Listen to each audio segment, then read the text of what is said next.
Salam əziz şagirdlər və müdavimlər, bugün sizinlə biz İlyas Əfəndiyevin Xurşudbanu Natəvan əsərini keçəcəyik. Ümid edirəm ki, keyfiniz yerindədir. Çayınızı, kofenizi yanına alın. Gəlin başlayaq birbaşa izahımıza. Çünki çox önəmli əsərlərdən biridir. Eyni zamanda da testdə dəfələrlə çox maraqlı sual tipləri bu əsərdən qarşımıza çıxır. Əsəri həm kitabda olan, həm də kitabda olmayan din proqramı çərçivəsində olan hissəsinin izahını verəcək deyə. Yəni hamısını bu videoda tapa bilərsiniz və din suallarından rahatlıqla çıxa bilərsiniz. Elə birinci pərdədən başlayaq. Əsər 2 pərdəlidir burada. Deməli, və hər pərdənin öz şəkilləri var, dram əsəri olduğu üçün. Elə birinci pərdənin birinci şəklindən hadisələrimiz başlayır.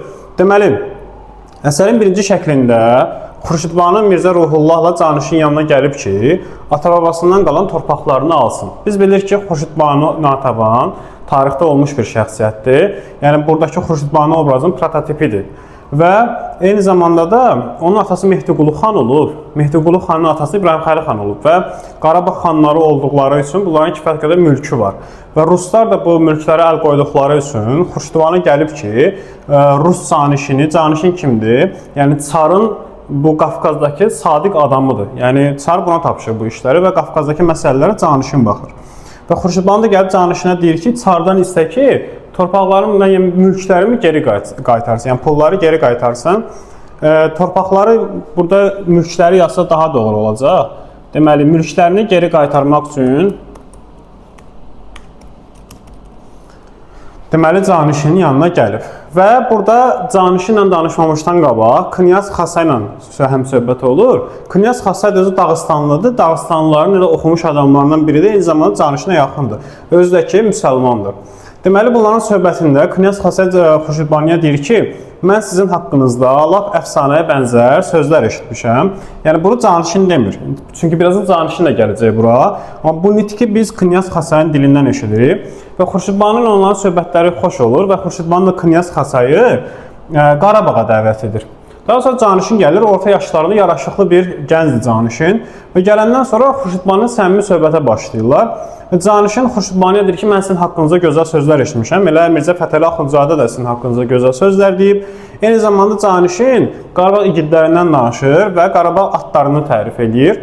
Natəvan isə bu məqamda da öz, necə deyərlər, lazımi məqamda iynələyici sözlərini deyir ki, o torpaqlar axı iki yerə bölünür. Şimali və Cənubi Azərbaycan olmaqla biri İranın təsiri altında olub, biri də Çar Rusiyasının.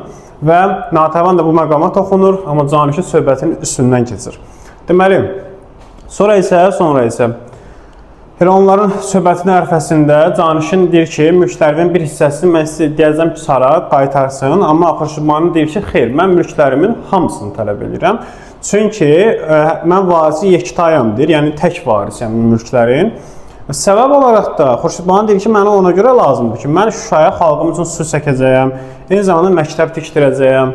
Canişin də deyir ki, yaxşı, çalışaram ki, mən bunu həll eləyim. Eyni zamanda söhbətlərin sonunda Canişin Xurşudbanunu Knyaginyanın təşkil etdiyi bala dəvət eləyir. Xurşudbanu isə getmir. Yəni, deyir ki, Qarabağa qayıtmalıyam, etməli olduğum işlər var. Yəni, bu məqamlara fikir verir. Yəni, dəvət məsələləri. Birinci dedik ki, Xurşudbanu Knyaz Xasayı dəvət elədi Qarabağa. Burada isə Canişin Xurşudbanunu bala dəvət eləyir. Xurşudbanu gedəndən sonra isə Canişin Knyaz Xasay ilə söhbət edir və Knyaz Xasaya Xurşudbanu evlənməyi sözaltı şəkildə təklif edir. Çünki Xasayın Xurşudbanın evlənməsi Rusiyaya xeyridir.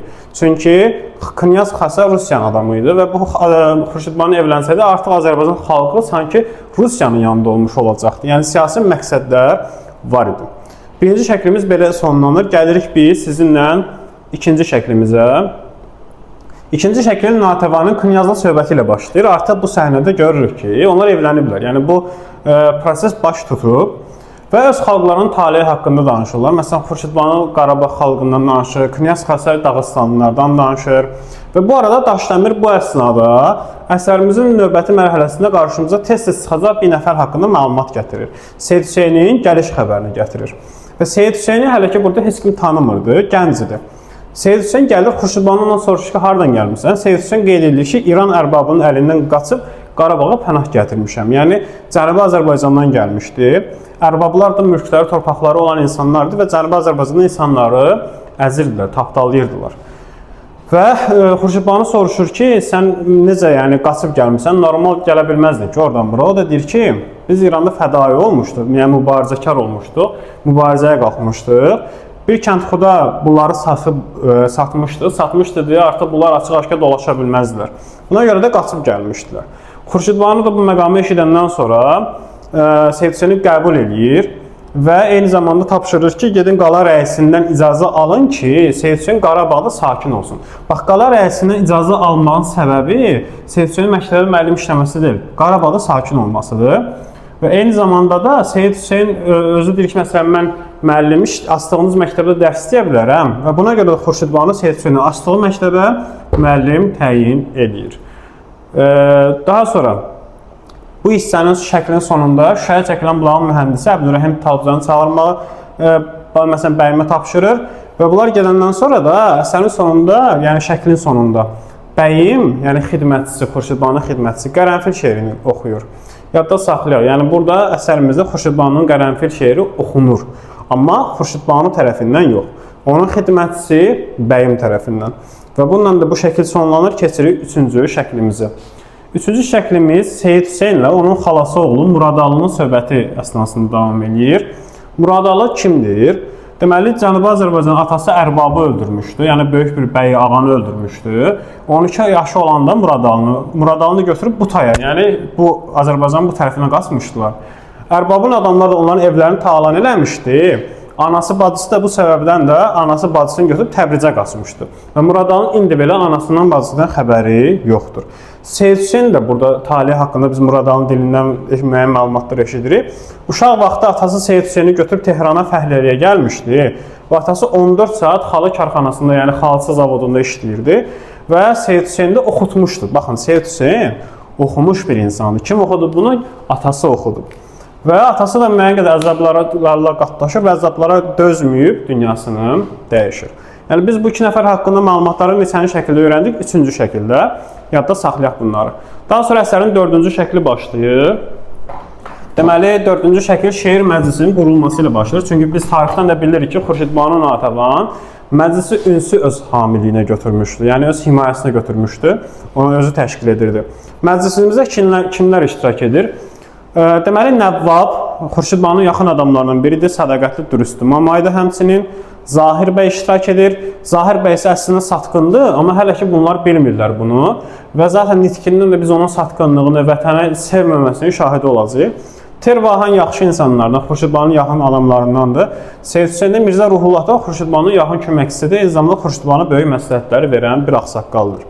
Deməli, məclisimiz Mamayının şeiri oxuması ilə başlayır. Mamay şeirində xalqın məzlum olduğunu qeyd edir, yəni xalqa ağlanmağa sövq edir. Və Seyid Hüseyn də irad bildirir ki, Mamaya, sənin yazdığın şeir xalqı ağlamağa sövq edir, cəlb edir. Amma elə şeir yazmaq lazımdır, xalqı mübarizəyə qaldırsın.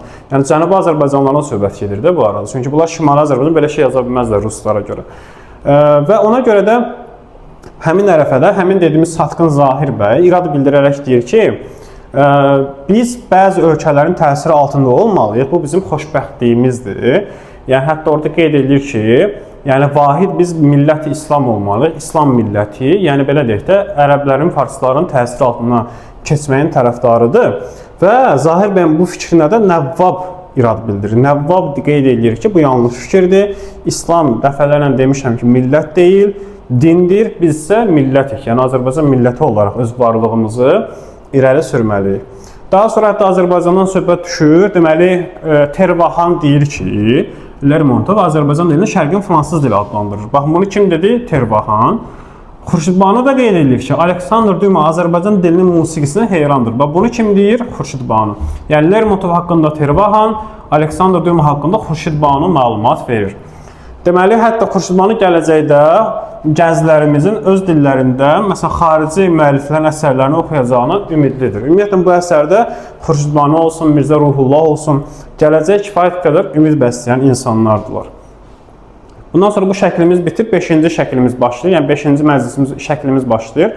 Deməli, bu şəkildə Xurşidbanu Şuşa qalasına bulaq çəkdirib, çünki o Şuşada xalq üçün bulaq çəkdirməyi niyyət eləmişdi və artıq çəkdirib.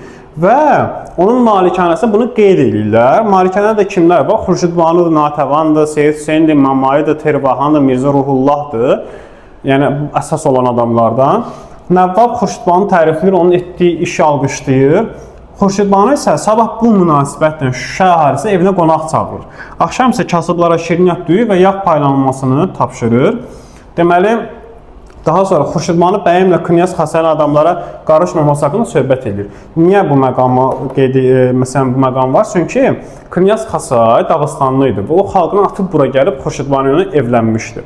Və bu səbəbdən də istərsən bir kişi olduğu üçün fikirləşirdi ki, mənim xanımım məsələn öz xalqı üçün hər şey edir, falan addım atır, bir dəfə bulaq çəkdirir, bir dəfə məktəb tikir, uşaqları oxumağa göndərir, yəni xarici ölkələrə.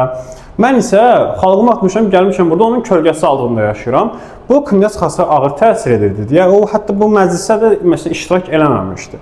Ona görə Xurşidbanu bəyindən soruşur ki, Knyaz Xəsay adamlara niyə qarışmır? Bəyim dedi ki, vallahi yox idi buralarda heç. Deməli, sonra Xəsay gəlir. Bunlar söhbət eləyəndə Knyaz Xəsay dediyi məqamları deyir. Öz xalqına qarşı diqqətsiz olduğu üçün özünü günahkar hesab eləyir. Yəni bunu bilin də Knyaz Xəsayın psixologiyasını buradan tutmaq mümkündür. Sonra 6-cı şəkil başlayır. Elə Knyaz Xəsayın burada başına oyunlar gələcək.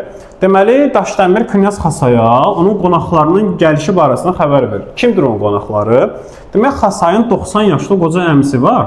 4 gün yol gələrək gəlib ki, Knyaz Xəsaya aparsın. Həmin qoca əmisi. Və burada bir məqam var. Əmisi ilə söhbətində Knyaz Xəsayın şahid oluruq ki, əmisi deyir ki, yolda gələrkən Xurşidbanının mil düzünə səyahət etdiyini eşitmişik. Testdə bu məqam düşüb. Deməli, sonra isə əmisi Xəsaya biraz töhmət vurur və qeyd edir ki, səni 10 il mən Petrogradda oxutmuşam. Hətta Dağıstanlar sevinirdilər ki, yəni bizim bir adam, oxumuş adamımız var, o ən azı böyük rütbədədir və buna görə fəxr edirdilər. Hətta əmsi qeyd edir ki, məsələn, sabah mən öləndən sonra bu xalqın başına keçəcək, bunlara belə rəhbərlik eləyəcək bir dənə adam var, o da sənsən. Buna görə də deyir ki, mən sabah məsələn çıxacağam Dağıstana və gəl mənimlə, deməli, bundan sonra isə xəbər gözləyir ondan. İndi Xurşidbanu gəlib, Knyaz Xəsaya görür ki, kefsizdir. Soruşur, nə olub? Xəsay da maşallah birdən bir dəfəli deyir ki, əmim gəlib deyir ki, Dağıstana ged. Deyir ki, mən də qalmışam belə bir vəziyyətdə. Xurşidbanu burada anlayışdan onu qarşılayır. Deyir ki, get ki, nə? Yəni, burada da Knyaz Xəsay Xurşidbanuya da təklif edir bu məqamı. Amma Xurşidbanu qəbul eləmir. Və hətta öz boynundan boyunbağı çıxarır. Boyunbağı da övladları Mehdiqulunun və Xanbikənin şəkli var. Açır Knyaz Xəsayın boynuna və bunlar məcburi şəkildə ayrılmalı olurlar. Çünki, məsələn, Xurşidbanu burada inad göstərə bilməzdir. Çünki hər şey başa düşürdü. Bilir ki, məsələn, Xəsayı burada saxlamaq yersizdir. Onun orada xalqı qalıb, onun orada adamları qalıb və s. Yəni, burada da anlaşıldığı kimi uşaqlar Xurşidbanın özündə qalır. Sadəcə olaraq o boyunbağını Knyaz Xəsaya verir ki, aparsın özü ilə. Çünki özü də gedə bilməz, özü də öz xalqı üçün burada mübarizə aparır və mübarizəsindən vaz keçə bilməz. Belə deyək də, bu məqamda sevgi mübarizəyə məğlub olur. Yəni, xalq uğrunda aparılan mübarizənin yanında aciz qalır. Sonra isə bizdə 7-ci şəklimiz başlayır. Deməli, 7-ci şəklimizdə Möhnətlə Şahmar adlı bizim obrazlarımız var. Gəlib Xurşidbanından xahiş edirlər ki, mil düzünə arx çəkdirsin. Çünki mil düzündə köçəri tayfalar yaşayırdı. Oradan arx çəkilsəydi, su o əraziləri gəlsəydi, onların dolanışığı kifayət qədər rahat olardı və köçməzdilər. Orada da məskən salardılar və susuzluqdan əziyyət çəkirdilər. Hansı cəmaat? Şahsevən, Afşar, Azəbədi və Qarabulaq cəmaatı. Və Xurşidbanu təbii ki, bu təklifi dəyərləndirir.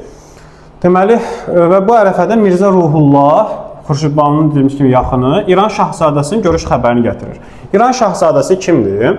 Deməli, Cənubi Azərbaycan Təbrizin keçmiş valisi olub və qardaşın qorxusundan gəlib Xurşidbanuya sığınıb və biz ona Şahzadə deyirik burada.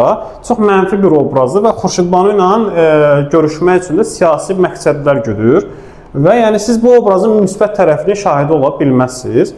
Deməli, onların söhbətində biz Şahzadənin nitqindən görürük ki, Şahzadə xalqı qaragörüşçü bir millət adlandırır və günahkar cani hesab edir. Bu da Xurşidbanuya pis təsir edir. Hətta Şahzadə məsələn fəxr edib İranlı şairlər Hafiz Sədi Firdovsi ilə Və deyir ki, məsələn, bunlar İran şahlarından ilham alaraq, onların dəstəyi ilə böyük şair olublar. Amma Xurşidbanu deyir ki, xeyr, belə şairlər xalqın dəstəyi ilə, xalqın içindən çıxaraq şair olublar. Nəsə, bunların söhbətləri alınmır və bunların söhbətləri sonlanır, yəni görüş bitir. Şahzadə də öz muradına çata bilmir burada. Çünki Xurşidbanu o nə desə belə kəskin bir mövqe ortaya qoyur və şahları qəddar hesab edir, bölücü hesab edir. Və o gedəndən sonra da Xurşidbanu başlayır Mirzə Ruhullahla söhbət eləməyə. Yəni Mirzə Ruhullah da qeyd edir ki, darıxmadı. Bu böyük azadlığı biz görməsək də, xalqımızın azadlığının şahidi olmasaq da, damarlarında bizim qanımız axan gələcək nəsillər görəcək. Və bu qırmızı ilə yazdığımız fikir Xurşidbanunun yox, Mirzə Ruhullahın fikridir. Deməli, ondan sonra da Daşdəmir Seyid Hüseynin gəliş xəbərini gətirir. Deməli, Seyid Hüseyn axı bilir ki, müəllim işləyir də. Həmin ərəfədə Xurşidbanunun tapşırığı ilə 5 nəfəri Parisə, 5 nəfəri də Rusiyaya oxumaq üçün göndərildiyini xəbərini verir. Təbii ki, bu valideynlər əvvəl razı olmayıblar, uşaqların valideynləri. Onun da səbəbi bu olub ki, fikirləşiblər ki, bizdən əlavə pul çıxacaq. Amma onlar öyrənəndə ki, bütün maddi xərcləri Xurşidbanu Natəfən özü qarşılayır, ondan sonra razılıqlarını veriblər. Bu ərəfədə bu 7-ci şəklin sonunda Hidayət xan gəlişi də var. Hidayət xan gəlir və eşidib ki, Araz-Qıralı ərazilərə arx çəkdiriləcək və Xurşidbanuya deyir ki, ehtiyac yoxdur da buna. O köçəri tayfalar arx çəkilsə, məsələn, arxa ehtiyac yoxdur, çünki onlar köçəri tayfalardır. Xurşidbanu da qeyd edir ki, daha arx çəkilsə su olsa heç köçməzlərdi. Nəysə, Hidayət xanı təhdid edir və deyir ki, mən icazə verməyəcəm ora arx çəkilsin və çıxıb gedir. Və biz bundan sonra 8-ci şəklin şahidi oluruq. Bu şəkildə bir sıra önəmli məsələlər var. Xanəndə Xurşidbanunun şeirini oxuyur, yəni şeirin səsi gəlir. Yəni bu testdə düşən məqam ola bilər. Xurşidbanu bu hissədə xoşbəxt deyil, çünki artıq Knyaz Xasay da gedib, başına bəlalar gəlir, düşmənləri çoxdur və uşaqlarının gələcək taleyindən narahatdır. Deməli, yenə də Mirzə Ruhullah bu səfər Şahzadənin vəziri Məliküldövlənin gəliş xəbərini verir. Yəni Şahzadənin gəliş xəbərini Mirzə Ruhullah gətirib, Məliküldövlənin gəliş xəbərini də. Məliküldövlə kimi də Azərbaycanlı idi, amma yaltaq idi. Eyni zamanda xalqına xəyanət edən biri idi və həmin Şahzadənin yanında gəzirdi. Və Məliküldövlə gəlir, Şahzadənin Xurşidbanuna evlənmə istəyinin təklifini verir Xurşidbanuya. Yəni deyir ki, Şahzadə sizinlə evlənmək istəyir. Xurşidbanu da soruşur ki, sən də bir Azərbaycanlısan da, sən necə baxırsan bu evlilik məsələsinə? O da deyir ki, İrana birləşmək, yəni onlarla qohum olmaq bizim üçün fəxrdir də. Yəni onların kölgəsi altında biz yaşayarıq. Xurşidbanu görür ki, məsələn, öz milli dəyərlərini satmış bir insan var burada, satqın var burada, çox qəzəblənir və onların sözü ümumiyyətlə tutmur və onu xain adlandırıb qovur öz yanından. Yəni Şahzadəni qovandan sonra deməli Mirzə Ruhullah da bu vəziyyəti görür. Görür ki, məsələn, daim Xurşidbanu evlənmək istəyənlər var, müəyyən məqsədlər güdənlər var. Mirzə Ruhullah bu dedikodulara son qoymaq üçün gəlib Xurşidbanuya deyir ki, qızım, sən evlənməlisən artıq. Evlən ki, bu dedikodulara son qoyulsun. Amma Mirzə Ruhullah kiminlə evlənəcəyini söyləmir. Sadəcə evlənmək məsələsini ona deyir. Və o gedəndən sonra Xurşidbanu bəyimə deyir ki, Seyid Hüseyni çağırır. Seyid Hüseynə deyir ki, Xurşidbanu, mən görürəm ki, məsələn, bağın yanında, məsələn, o çoxlu kollular olan yerdən mənə gizlicə baxırsan. Seyid Hüseyn də qəbul edir bunu. Deyir ki, neyinim, yəni bu böyük sevginin qarşısını ala bilmirəm. Və Xurşidbanu özü Seyid Hüseynə evlilik təklif edir. Yəni, bəli, qadın burada bir kişiyə evlilik təklif edir və bu təkliflə də bizim kitabda olan hissəmiz sonlanır. İndi isə biz əsərin ikinci pərdəsinin davam edəcək izahına. Deməli, ikinci pərdəsində 9 və 10-cu şəkillərin qısa məzmunu verilib. Deməli, bu şəkillərdə nələr olur? Knyaz Xasay Xurşidbanu ilə gizlincə yenə görüşür. Çünki Xurşidbanu unuda bilmir. Və bu görüşlər səbəbi ilə Xurşidbanuya xaricə getməyi, yenidən nikahlanmağı təklif edir. Amma Xurşidbanu bunu qəbul eləmir. Daha sonra bu alınmayandan sonra Xasay ümumiyyətlə gedir və Xurşidbanu Seyid Hüseynlə evlənir. Yəni bu hissədə artıq Seyid Hüseynlə rəsmən evlənir. Hidayət xan bunu eşidəndən sonra Seyid Hüseyn kimi bir kasıb insan Xurşidbanunun evləndiyini görəndən sonra gizlicə gəlib Seyid Hüseyni bir gecə öldürmək istəyir. Cəhd edir. Amma Xurşidbanu buna şərait yaratmır və qoymur. Daha sonra biz 11-ci şəklin şahidi olur. 11-ci şəkildə görə nələr baş verir. Deməli, 11-ci şəklimizdə Şahzadənin Məliküldövlə ilə söhbəti var.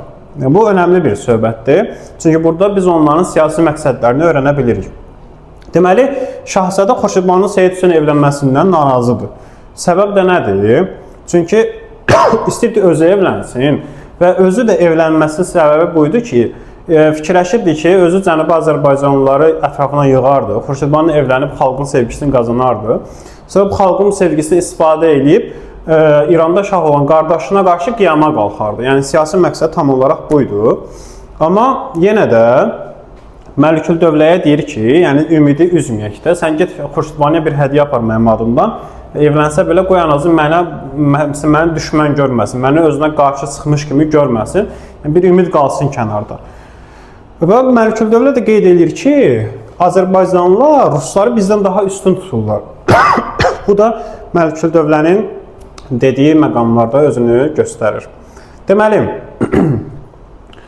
və onların söhbətinə görə başqa nələr aydın olur? Deməli, Şahzadənin qardaşı hiylə ilə İran taxtına gəlib və bunun gəlişini dəstəkdə Məliküldövlə özü olub. Və daha sonra isə qardaşı taxta çıxandan sonra Məliküldövlənin boynunu vurmaq istəyib. Eyni zamanda da Şahzadənin də gözlərini çıxartmaq istəyib, amma bunu Şahzadənin anası Şahzadəyə öncədən məlumat verib. Zaten bunlar buna görə də qaçıblar oradan. Gəlib Xurşidbanuya sığınıblar. Şahzadə də Məliküldövləyə söz verir ki, əgər mən İran taxtına çıxsam, səni özümə sədr əzəm eləyəcəm, yəni baş vəzir eləyəcəm. Yəni söhbətin əsas məzmunu bunlarda, bunları yaxşı yadda saxlayaq ki, testlərdə bizim üçün düşə bilər. Yəni belə edək də öz aralarını özlərini qırmaq istəyiblər. Yəni indi də Şahzadənin niyyəti budur ki, yenidən geçsin qardaşını məğlub eləsin. Və Şahzadənin malikanəsində Təxminə adlı rəqqasa gəlir və onun yanında da kör kamançı var. Kaman ifa eləyəcək. Deməli, kör kamançı adı Eyvazədir və burada Təxminə məsələn burada istəyir ki, məsələn Şahzadə Təxminədən istifadə eləsin. Təxminə də deyir ki, qoy atamı yatırmayın kör kamançını, sonra gələcəm yanımıza. Burada kör kamançı da getməmişdən qabaq Şahzadəyə yaxınlaşıb ona söz demək istəyəndə elə yapışır onun boğazından, onun qulağına deyir ki, yadıma gəlirsə, mən Salyan dağlarında gözlərini sarıb gəlinini əlindən aldığın həmin Eyvazım. Bunu deyib elə Şahzadənin burada da öldürür. Yəni Şahzadə artıq burada ölür. Və kör kamançı da Eyvaz, Muradalı, Təxminə, Eyvaz bu hadisədən sonra 3 nəfər qaçırlar. Yəni burada prosesi iştirakçısı 3 nəfər olur. Muradalının da bu prosesdən xəbəri olur. Yəni özü də təşkilatçıdır. Və bunlar buradan qaçırlar. Məliküldövlə gəlir, görür Şahzadə ölüb və onun ölmüş görəndə artıq dünyası başına yıxılır. Şahzadəni çox sevdiyi üçün yox təbii ki. Çünki tək ümidi Şahzadə idi. O fikirləşirdi ki, Şahzadə vasitəsilə nəsə çatar, baş vəzir olar. Bu planların arasında daha görür ki, indi o ölüb, bütün mülkləri də İranda qaldığı üçün artıq o heç kimdir burada. Və buna görə bir peşmanlıq yaşamağa başlayır və öz xəncəri ilə özünü öldürmək istəyir. Lakin buna axıra qədər cəsarət edə bilmir. O qədər qorxaqdır ki, artıq özünü öldürməyə belə cəsarəti çatmır. Və bizim 11-ci şəklimiz bu formada yekunlaşır. Amma burada yadda saxlanmalı məqam budur ki, burada Şahzadənin ölümündə Natəvanın və onun ətrafının əlaqəsi yoxdur. Bizcə Muradalının burada təsiri var. O da Seyid Hüseynin dediyimiz xalası oğlu idi. Bunu törədib qaçdılar bunlar. Amma Seyid Hüseynin də bundan bir əlaqəsi yoxdur. Bundan sonra 12-ci şəkildə artıq biz hadisələrin necə cərəyan edəcəyini bilirik. Məsələn, əgər Şahzadə öldürülübsə, təbii ki, qala rəisi bunun üstünə düşməlidir. Çünki qala rəisi bütün prosesləri nəzarət edən adamdır. Elə ona görə də 12-ci şəkildə qala rəisinin kabinetində qala rəisi, həmin o satqın Zahir bəy Fəda, yəni onun adıdır ümumiyyətlə, və eyni zamanda Mixailov, o dəftərlərinə qeydlər aparan, bir də Fərəz bəy var. Fərəz bəy də qala rəisinin müavinidir. Deməli, Zahir bəy burada cinayətin səbəbkarı kimi Xurşidbanu Natəvanı qələmə verir. Deyir ki, məsələn, Natəvan bunun səbəbkarı ola bilər, çünki onlar onun yaxın adamları idi, Muradalı, Seyid Hüseynə əlaqəsi var, Seyid Hüseyn ilə Natəvanın əridir və s. və s. Fərəz bəy də, yəni qala rəisinin müavini, bunu təsdiqləyir daim. Qala rəisi də Xurşidbanının bu azadlıq mübarizəsini, onlar düşünürlər ki, Xurşidbanu Azərbaycanı azadlığı əldə eləmək istəyir. Və buna görə bu prosesləri edib, bu canişinini öldürüb. Canişin Şahzadəni öldürüb. Buna görə də qala rəisi Xurşudbanın azadlıq mübarizəsini dekabristlərin mübarizəsinə bənzədir. Dekabristlər kim idi? Çar Rusiyasına qarşı mübarizəyə qalxmış bir dəstə qrup idi və onlar orada məğlub olmuşlar mübarizə. Çoxsu edam edilmişdi. Və qala rəisinin eyni zamanda fikrincə keçmiş Təbriz hakimi Şahzadə ki yoxdur, onu Seyid Hüseyn öldürüb və hətta qala rəisi Seyid Hüseyni terrorçu hesab edir. Və göstərişi isə fikirləşir ki, Seyid Hüseyn Cənubi Azərbaycanlılardan alıb. Və Zahir bəylə bunların söhbəti belə alınır. Zahir bəy də o fikrin üstündə durur və hətta Zahir bəy o qədər yaltaqdır ki, özünü Rus imperatorunun qulu hesab edir. Hətta burada maraqlı məqam nədən ibarətdir? Bunlar çıxanda, məsələn, qala rəisi onlara deyir ki, bilirsiniz də, o birisi qapıdan çıxın. O da ki, bəli, bilirik ki, yəni bilinməsin də bunlar həqiqətən də məlumat gətirib qala rəisini ötürürlər. Deməli, Mixailov obrazı burada var. Mixailov kimdir? Qala rəisinin dediyinə görə qala rəisinin arvadının yaxın qohumuydu. Eyni zamanda isə dekabrist kimi tutulub sürgün edilmişdir. Mixailov obrazı çox mərd bir obrazdır və Zahir bəyin fikirlə qətiyyən razılaşmır. Çünki o gəlib Qarabağda Qarabağların qonaqpərvərliyin şahidi olub, necə dürüst insan olmalarından xəbərdardır. O qala rəisinə deyir ki, Zahir bəy yalan danışır da, satqın insandır və yalan danışır. İnanmaq olmaz, amma qala rəisi Mixailovla razılaşmır. Deyir ki, bilirəm də, məsələn, Zahir bir şairdir, filandır, fəsməkanda, amma eybi yoxdur. Yəni, onun ifadəsi bizim xeyrimizdədir və s. Ümumiyyətlə, Mixailovla da söhbəti tutmur bunun və hətta qala rəisinin fikrincə ən önəmli şey imperatorun xeyridir. Yəni, imperatora nə sərf edirsə, o bizim üçün vacib qaydadır. Və bu şəklimiz bu formada sonlanır. Gəlirik 13-cü şəklimizə. Deməli, artıq indi şübhəçi kimi Seyid Hüseyni nəzərdə saxladıqları üçün deməli, Fərəz bəy məclis üzvlərini tutub bir-bir sorğuya çəkilmiş. Ki, siz həqiqətən azadlıq istəyirsiniz ya yox. Bunda Nəvvab deyir. Hətta ondan sonra Nəvvab qeyd edir ki, məsələn, Fərəz bəy bir-bir insanlardan məsələn, suallar soruşur və s. Hətta Mamay da orada qeyd edir ki, gəlib məndən də soruşdu. Mənə dedi ki, sən şeirində belə bir ifadə işlətmirsən. Mən də orada Nəvvab deyir ki, mən ona deyirəm ki, mən bunu Cənubi Azərbaycanlılar üçün işlətmişəm. Amma Fərəz bəy təbii ki, buna razılaşmır. Elə bunların bu söhbətlərindən bir də görürük ki, Fərəz bəy özü gəlib Xurşudbanının malikanəsinə. Gəlib ki, Seyid Hüseyni tutub aparsın. Bunu Xurşudbanıya xəbər verəndə ki, Fərəz bəyin yanında 2 dənə polis məmuru gəlib, Xurşudbanı qəzəblənir. Çünki Xurşudbanın elə bir məqamı var idi ki, yəni Fərəz bəy kimi bir insan ora gəlib kimisə aparması qətiyyən yol verilməz idi. Ona görə də Xurşudbanu icazə vermir. Bir də görürük ki, Fərəz bəy özü gəlir Xurşudbanın yanına. Yəni, necə deyirlər, onlar Xurşudbanıya deyirlər ki, sonrası gəlsin, görə nə deyir. Fərəz bəy gələndən sonra bunların biraz burada mübahisəsi olur. Və Fərəz bəy deyir ki, eləməyin ki, mən gəlim, polisləri çağırıb gəlib məcburi aparaq. Və həmin ərəfədə Xurşudbanına bir şillə vurur. Daha sonra dalbadal 2 şillə də vurur. Və Fərəz bəy qovur oradan. Bundan sonra Seyid Hüseyn bu vəziyyəti görür, deyir ki, eyb yox, mən özüm gedim, əgər çağırırlarsa getməyə zorundayım, onsuz da bu işin ardını buraxmayacaqlar. O durub gedir və Xurşudbanın əmr edir, faytona hazırım, mən də gedirəm o tərəfə. Və bundan sonra bizim 14-cü şəklimiz başlayır, yəni son 2 dənə şəklimizdir, ondan da izah bitəcək. Deməli, 14-cü şəkildə artıq qala rəisinin otağında Xurşudbanu ilə Canişin söhbət edirlər. Canişin də gəlib bu prosesə görə söhbət edirlər. Deməli, onların söhbəti məlum olur ki, Şahzadənin öldürülməsini İran şahı Rusiyanı günahkar bilir.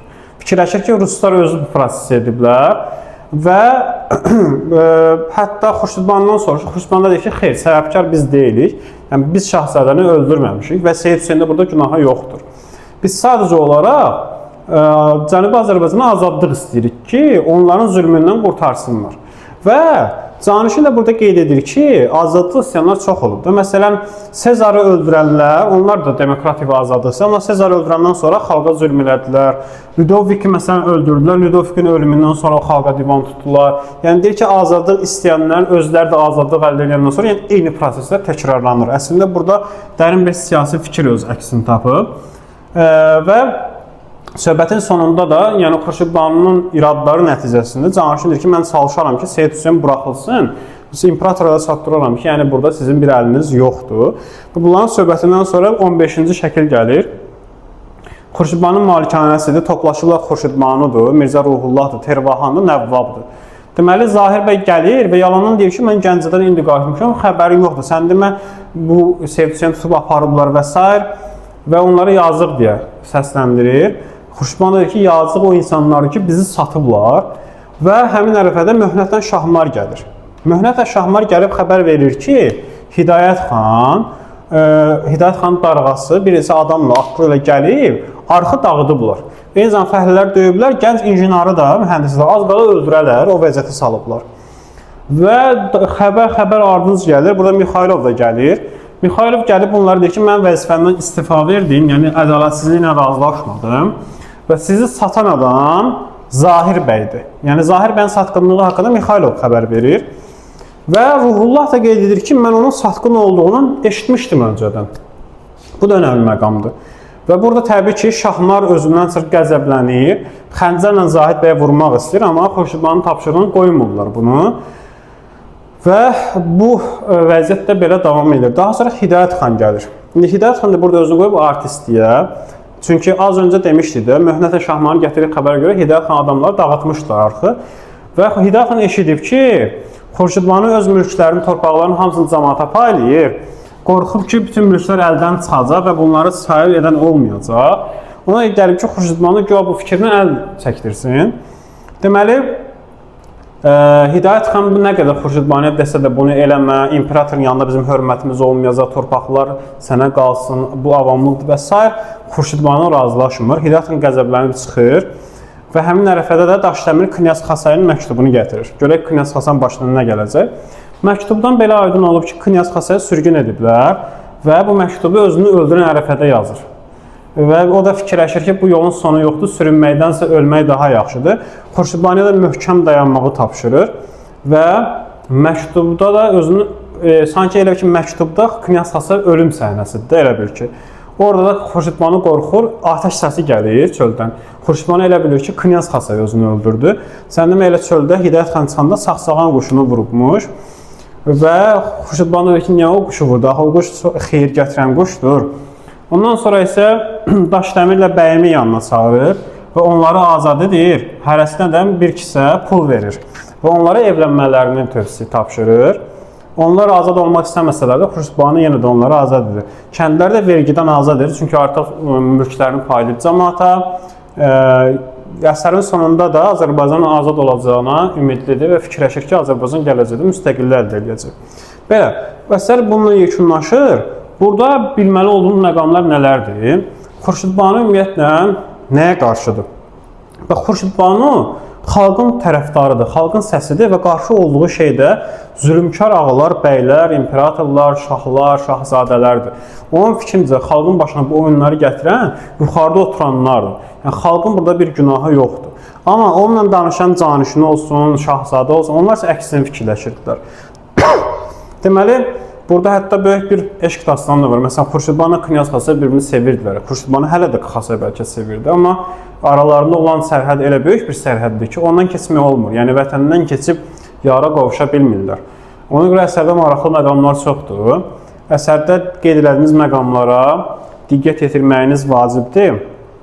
Çünki bunlardan kifayət qədər tezdə suallar düşür və hansı şəkildə, hansı hadisələr baş verib onları bilməyinizə mən tövsiyə edirəm ki, xronologiya suallarında bu məsələlərdən başınız çıxsın. Belə, ümid edirəm ki, video sizə faydası oldu, amma yenə tövsiyə edirəm ki, gedib orijinaldan özünüzdə oxuyasınız. Daha sonra mənqə testlərində işləsiniz ki, mövzunu tam qavrayasınız. Videonu bəyənməyi yaddan çıxarmayaq, növbəti çəkilişlərdə görüşənədək özünüzə yaxşı baxın. Ürəyimiz böyüdü, evlərimiz balaca, gecə tezi.